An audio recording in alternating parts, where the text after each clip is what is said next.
रुक्मिणी एक छोटे से घर में रहती थी। यह घर मिट्टी और ईंटों से बना था, जिसकी छत खपरैल की थी।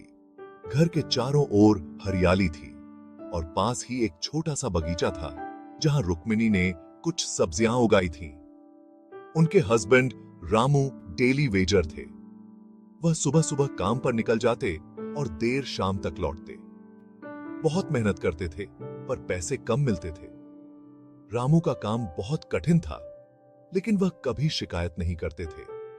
हर दिन वह अपने परिवार के लिए मेहनत करते थे।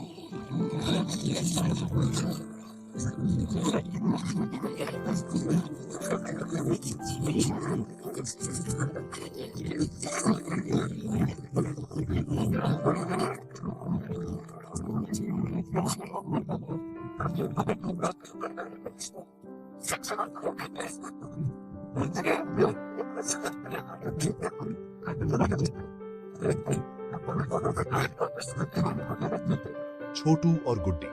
छोटू स्कूल जाता था और गुड्डी अभी छोटी थी, इसलिए घर पर ही रहती थी। जिंदगी आहिस्ता आहिस्ता चल रही थी। हर दिन एक नई चुनौती लेकर आता, लेकिन रुक्मिणी और रामू ने कभी हार नहीं मानी। खुशियां कम थीं, पर संतोष बहुत था। उनके पास भले ही ज्यादा पैसे नहीं थे, लेकिन उनके दिलों में प्यार और संतोष की कोई कमी नहीं थी। एक दूसरे का साथ था, इसलिए मुश्किलें छोटी लगती थी। रुक्मिणी और रामू एक दूसरे का हाथ बटाते थे और हर मुश्किल का सामना मिलकर करते थे। रुक्मिणी अपने बच्चों से बहुत प्यार करती थी। वह उनके साथ खेलती, उन्हें कहानियां सुनाती और उनकी हर छोटी बड़ी जरूरत का ख्याल रखती।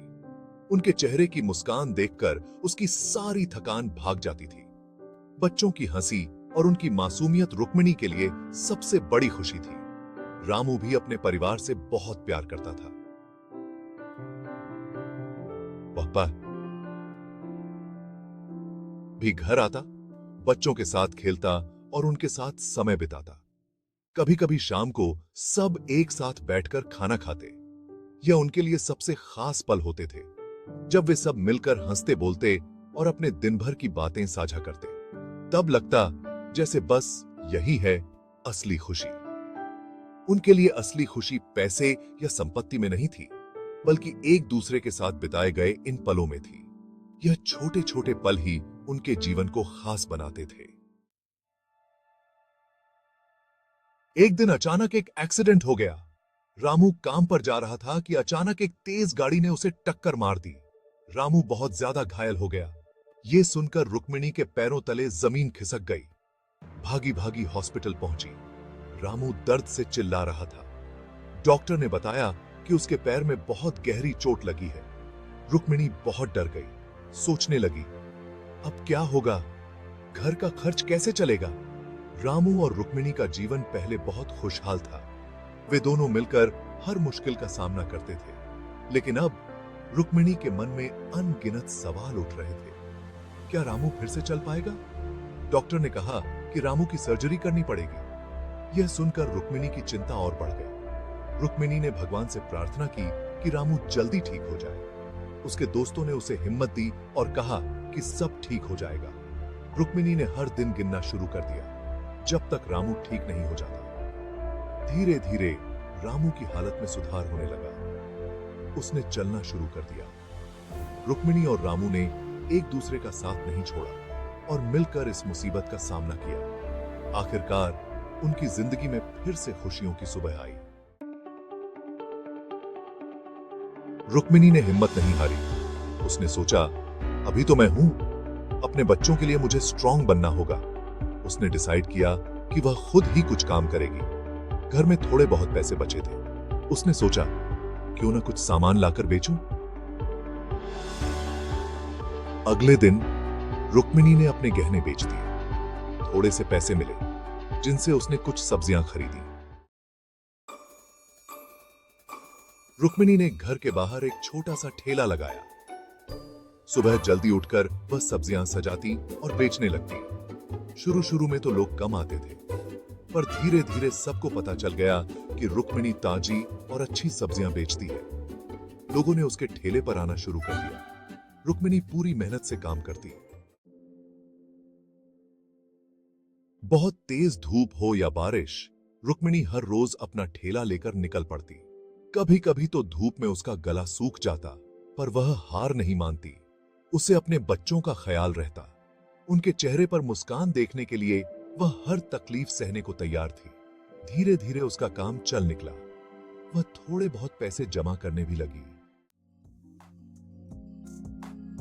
शाम को जब वह घर वापस आती तो बच्चे उसका इंतजार करते रहते। माँ, आज क्या लाए हो? छोटू और गुड्डी उससे लिपट जाते। रुक्मिणी उन्हें प्यार करती और खाना खिलाती। बच्चों की भूख मिटाना ही उसके लिए सबसे बड़ा सुख था। चंपी,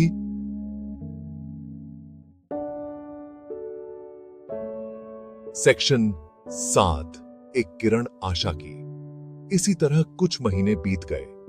रामू की तबीयत में धीरे धीरे सुधार हो रहा था। एक दिन डॉक्टर ने बताया कि अब वह धीरे धीरे चलने की कोशिश कर सकता है। यह सुनकर रुक्मिणी की खुशी का ठिकाना न रहा। उसे लगने लगा कि जैसे अंधेरे में एक रोशनी दिखाई दी हो। वह भगवान का शुक्रिया अदा करने लगी। सेक्शन 8, पति की सेहत में सुधार। समय के साथ रामू की तबीयत ठीक होती गई। वह अब धीरे धीरे चलने लगा था। एक दिन उसने रुक्मिणी से कहा, तुमने मेरे लिए बहुत कुछ किया है रुक्मिणी, अब मैं भी तुम्हारी मदद करूंगा। रामू ने फिर से काम पर जाना शुरू कर दिया।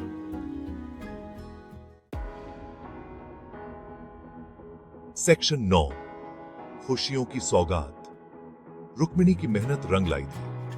रामू ठीक हो गया था और काम पर जाने लगा था। बच्चों की पढ़ाई भी ठीक से चल रही थी। उनके चेहरे पर खुशियां वापस आ गई थी। रुक्मिणी और रामू ने मिलकर अपना घर भी ठीक करा लिया था। सेक्शन 10, रुक्मिणी की जीत। रुक्मिणी की कहानी हमें सिखाती है कि मुश्किलों से कभी डरना नहीं चाहिए। हिम्मत और मेहनत से हर मुश्किल आसान हो जाती है। रुक्मिणी ने अपने जीवन में कई कठिनाइयों का सामना किया, लेकिन उसने कभी हार नहीं मानी। उसने हर चुनौती को एक अवसर के रूप में देखा और अपनी मेहनत से उसे पार किया। रुक्मिणी ने अपनी हिम्मत और लगन से न सिर्फ अपने परिवार को बचाया, बल्कि एक अच्छी लाइफ भी जी।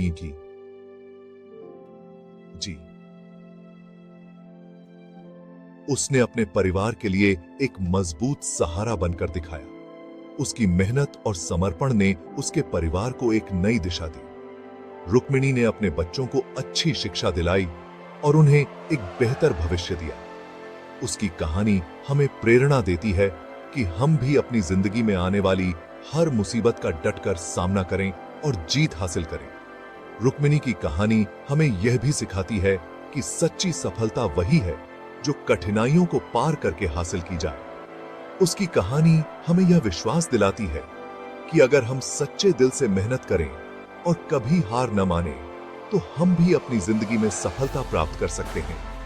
रुक्मिणी की जीत सिर्फ उसकी नहीं, बल्कि हम सबकी जीत है।